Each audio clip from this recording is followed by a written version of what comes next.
கருடமலை அன்பர்களுக்கு வணக்கம். நம்ம இதுக்கு முந்தைய வீடியோவில் பார்த்தீங்கன்னா திதியோட அவசியத்தையும் திதியை கடைபிடிக்காததால் ஏற்படக்கூடிய தீமைகளை பற்றியும் அதை தொடர்ந்து பயன்படுத்தினோம் அப்படின்னா ஏற்படக்கூடிய நன்மைகளை பற்றியும் முந்தைய வீடியோவில் பார்த்தோம். அதை பார்க்காதவங்க நம்ம வீடியோவில் போய் பார்த்துக்குங்க சேனலில். இப்போ அதுக்கு முன்னாடி நம்மளோட கருடமலை லட்சுமி நரசிம்மர் ஆலய யூடியூப் சேனலை சப்ஸ்கிரைப் பண்ணுங்கள், தொடர்ந்து ஆதரவு தாருங்க.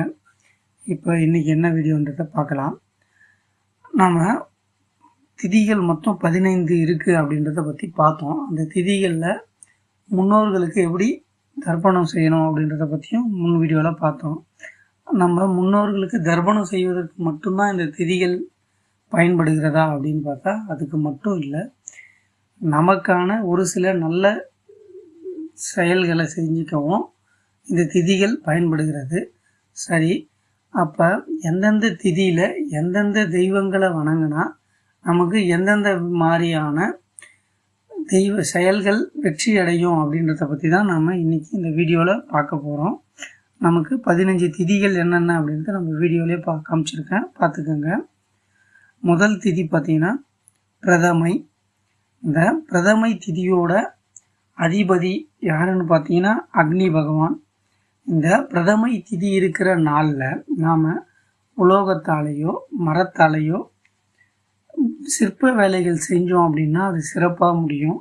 அது மட்டும் இல்லை, சித்திரை வேலைகள், அதாவது படம் வரைதல் போன்ற சித்திரை வேலைகள் செய்தோம் சிறப்பாக முடியும். மேலும் இந்த திதி என்று ஆயுதங்கள்லையும் செய்ய பயன்படுத்தணும் அப்படின்னா சிறந்த வெற்றியை கொடுக்கும். உங்களுக்கு புரிஞ்சிருக்கும்.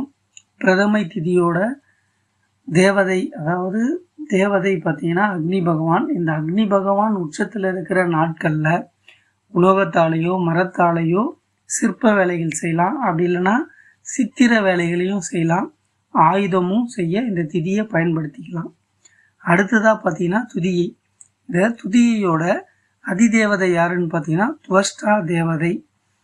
துவஷ்டா தேவதை அதிதேவதையாக இருக்கக்கூடிய அந்த நாளில் ஏதாவது திருமணம் நடத்தலாம், அதாவது விவாகம் திருமணம் செஞ்சுக்கலாம், ஏதேனும் பாத யாத்திரைகள் மேற்கொள்ளலாம், தெய்வ விஷயங்களுக்காக பாத யாத்திரைகள் மேற்கொள்ளலாம், தேவதா பிரதிஷ்டை செய்யலாம், அதாவது சாமி சிலைகளை கர்ப்ப கிரகங்களில் பிரதிஷ்டை செய்யலாம்.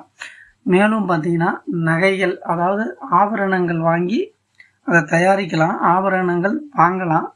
மேலும் நற்காரியங்கள் அனைத்தும் செய்யலாம். வீடு கட்ட உகந்த நாளாக இந்த திதியை நட்சத்திர திதி இருக்குது. இந்த நாளில் நம்ம இதை பயன்படுத்திக்கலாம். அதுக்கடுத்து பார்த்தீங்கன்னா திருதியை. திருதியோட அதிதேவதை யாருன்னு பார்த்தீங்கன்னா பார்வதி தேவி. இந்த பார்வதி தேவி திருதியோட அதிதேவதையாக இருக்கிற இந்த நாளில் வீடு கட்டுதல், கிரக பிரவேசம் பண்ணலாம், திருமணத்திற்காக பெண் பார்க்க செல்லலாம். இது போன்ற நல்ல விஷயங்களை இந்த நாளில் செஞ்சோம் அப்படின்னா நமக்கு வெற்றியை கொடுக்கும். அதுக்கடுத்தது பார்த்தீங்கன்னா சதுர்த்தி. இந்த சதுர்த்தியோட அதிதேவதை யாருன்னு பார்த்தீங்கன்னா கஜநாதன். கஜநாதன்னா உங்களுக்கு புரிஞ்சிருக்கும்னு நினைக்கிறேன், விநாயகர் தான் கஜநாதன். இந்த விநாயகர் அதிபதியாக இருக்கக்கூடிய இந்த நாளில் நம்ம எதிரியை வதம் செய்யலாம். மந்திரம் மந்திர கட்டு செஞ்சு, அதாவது மந்திரங்களை பிரயோகம் பண்ணலாம். மேலும் இந்த திதியில் தெய்வ காரியங்கள் ஏதுவானோம், ஏன்னா விநாயகர் தான் முதன்மை கடவுள் அப்படின்றதால எந்த தெய்வத்தை வணங்குவதாக இருந்தாலும் இந்த சதுர்த்தி நாளில் திதியில் செஞ்சோம் அப்படின்னா அது நமக்கு வெற்றியை கொடுக்கும் அப்படின்றது சொல்லியிருக்காங்க. ஆனால் எந்தவித நல்ல காரியங்களும், அதாவது திருமணம், சீமந்தம், காது குத்து, இது போன்ற எந்த விதமான நல்ல காரியங்களும் இந்த சதுர்த்தி திதியில் செய்ய மாட்டாங்க. ஆனால் சங்கட சதுர்த்தி வருது பார்த்தீங்களா, அந்த நாள்லேயும் இதே சதுர்த்தி திதி ஆனது ஞாயிற்றுக்கிழமை வந்தது அப்படின்னா அன்று இந்த 2 தினங்களில் மட்டும் நல்ல காரியங்கள் செஞ்சுக்கலாம் அப்படின்றது விதிவிலக்காக இருக்குது. நம்ம அடுத்ததாக பார்த்தீங்கன்னா பஞ்சமி திதி. இந்த பஞ்சமி திதியோட அதிதேவதை யாருன்னு பார்த்தீங்கன்னா சர்பம். சர்பம்னா உங்களுக்கு தெரியும், நாகம் அப்படின்றது தான் இந்த அதிதேவதை. இந்த பஞ்சமி திதி என்று நம்ம எந்த ஒரு நற்காரியங்கள் செய்தாலும் அது நிலைத்து நிற்கும். எனவே எல்லா விதமான சுப காரியங்களையும் இந்த பஞ்சமி திதியில் நாம் செஞ்சுக்கலாம். அதாவது தொழில் சம்பந்தமான, திருமணம், இந்த மாதிரி அனைத்து விதமான சுப காரியங்களும் இந்த பஞ்சமி திதியில் நம்ம செய்யும்போது அது நிலைத்து நிற்கும் அப்படின்றது ஐதீகம். அடுத்ததாக பார்த்தீங்கன்னா 6வது சஷ்டி. இப்போ சஷ்டி திதியோட அதிபதி யாருன்னு பார்த்தீங்கன்னா முருகன். முருகனுக்கு பார்த்தீங்கன்னா இந்த அதிபதியும் சஷ்டியில் முருகன் அதிபதியாக வரக்கூடிய இந்த நாளில் புதுசாக வேலைக்கு சேர்றது இருந்தால் சேரலாம், பசுமாடு வாங்கலாம், வீடு வாங்கலாம், வாகனம் வாங்கலாம், இல்லை நம்ம ஏதாவது ஒரு மருந்து தயாரிக்க போகிறோம் அப்படின்னா அந்த மருந்து தயாரிக்கலாம். இது போன்ற நல்ல காரியங்களை இந்த திதியில் செய்யலாம். மேலும் ஒரு கருத்து என்ன இருக்குது அப்படின்னு பார்த்தீங்கன்னா, சஷ்டி திதியில் செய்கிற பாதி செயல்கள் நன்மையாகவும் மீதி பாதி தீமையாகவும் முடியலாம் அப்படின்ற ஒரு அனுமானம் சஷ்டி திதிக்கு இருக்குது. அடுத்ததாக நம்ம பார்த்தீங்கன்னா சப்தமி. இந்த சப்தமி திதியோட அதிபதி யாருன்னு பார்த்தீங்கன்னா சூரியன். சூரியன் சப்தமி திதியோட அதிபதியாக இருக்கிற இந்த நாளில் வீடு கட்டலாம், உபநயம் செய்யலாம், அப்புறம் விவாகம் திருமணம் செய்யலாம், தேவதா பிரதிஷ்டை, ஏதாவது சிலைகளை பிரதிஷ்டை செய்யலாம், ஏதோ நம்ம இடமாற்றம், வேலை மாற்றமோ இல்லை வீடு மாற்றமோ ஏதாவது இடமாற்றம் செய்யலாம், விவசாயம் பண்ணலாம்.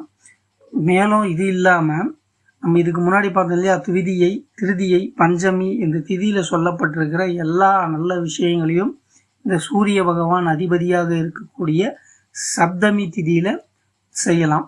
அதுலேயும் மேலும் சிறப்பு என்ன அப்படின்னு பார்த்தீங்கன்னா, சூரியன் அதிபதியாக இருக்கக்கூடிய இந்த திதி நாளில் நம்ம முன்னோர்களுக்கு கர்மாக்களை செய்ய உகந்த தினமாக, உகந்த திதியாக இந்த சப்தமி திதி இருக்கின்றது.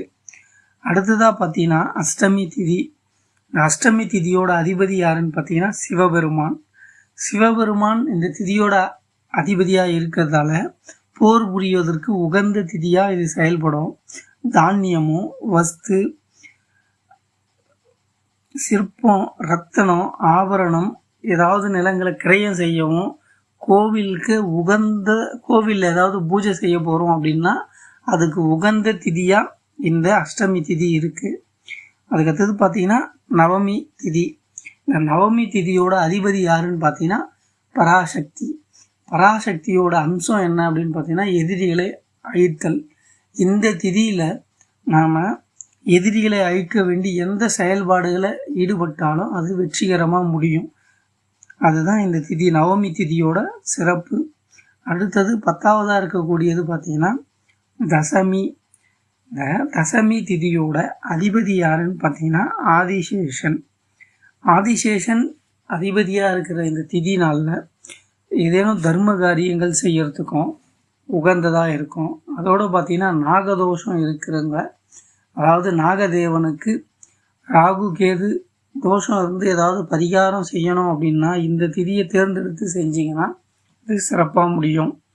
அதுக்கப்புறம் தான் உடல் ஆரோக்கியத்திற்கு, உடல் சார்ந்த ஆரோக்கியத்தில் ஏதாவது பிரச்சனை இருக்கிறவங்க இந்த நாளில் மருந்துண்ணவோ அது சார்ந்த ஏதோ ஒன்று முயற்சியில் ஈடுபட்டோம் அப்படின்னா சிறப்பாக முடியும். மேலும் மங்களகரமான செயல்கள் எது செஞ்சாலும் இந்த தசமி திதியில் செய்யலாம். அதிலும் மேலும் பார்த்திங்கன்னா ஏதாவது ஒரு முக்கிய நபர்களை நீங்கள் தொழில் விஷயமாகவோ ஏதேனும் சம்மந்தமாக நீங்கள் சந்திக்க போகிறீங்க அப்படின்னா அது போன்ற முக்கிய நபர்களை சந்திக்க இந்த திதியானது சிறப்பாக இருக்கும். அடுத்ததாக பார்க்க போவது நாம் ஏகாதசி திதி. இந்த ஏகாதசி திதியோட தர்ம அதிபதி யாருன்னு பார்த்தீங்கன்னா தர்ம தேவதை. இந்த தர்ம தேவதை அதிபதியாக இருக்கிற ஏகாதசி திதியில் நாம் உண்ணாவிரதம் இருக்கலாம், தெய்வங்களுக்காக உண்ணாவிரதம் இருக்கலாம். அப்படி இருக்கும் பட்சத்தில் நமக்கு நம்ம வேண்டுதல் பரிபூர்ணமாக கண்டிப்பாக நடக்கும் அப்படின்றது தான் இந்த ஏகாதசி திதி.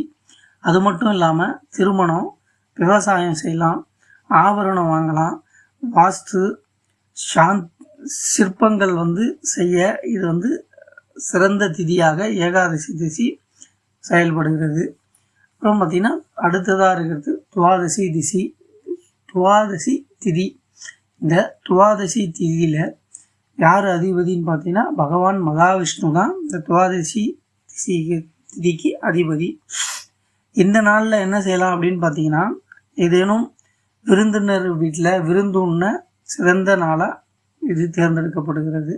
அப்புறம் பார்த்திங்கன்னா தானியம், சுப செலவு எது இருந்தாலும் இந்த நாட்களில் செய்யலாம். தர்ம காரியங்கள் எதுவாக இருந்தாலும் இந்த துவாதசி திசையில் செய்யலாம். அதுக்கடுத்து தான் பார்த்திங்கன்னா நிலையான அல்லது நிலையற்ற எந்த ஒரு நல்ல செயல்களையும் இந்த துவாதசி திசையில் செய்யலாம். ஆனால் இதில் ஒரு சின்ன ஒரு இது மட்டும் இருக்குது. திருவோணம் நட்சத்திரமும் துவாதசி திதியும் இணையக்கூடிய நேரங்களில் மட்டும் நற்செயல்கள் எதுவும் செய்யக்கூடாது அப்படின்றது குறிப்பு இருக்குது. அப்புறமா பார்த்திங்கன்னா திரியோதசி திசி. இந்த திரியோதசி திதியில் யார் அதிபதின்னு பார்த்தீங்கன்னா மன்மதன் தான் அதிபதி. இந்த மன்மதன் அதிபதியாக இருக்கின்ற இந்த திதி நாளில் சௌபாக்கியமான மங்களகரமான செயல்கள் அனைத்தையும் செய்யலாம். அதுவும் பார்த்திங்கன்னா நாட்டியம், ஆபரணம், வாகன பயிற்சி, ஓட்டுவதற்கான பயிற்சி, இது மாதிரி செயல்களில் இந்த திதியில் நம்ம செய்யலாம். மன்மதன் அதிபதியாக இருக்கிறதால நீண்ட காலமாக திருமண தடை இருக்கக்கூடிய வரன் இந்த திதி நாளன்று பெண் பார்க்க சென்றால் வெகு விரைவாக திருமணம் கைகூடும்.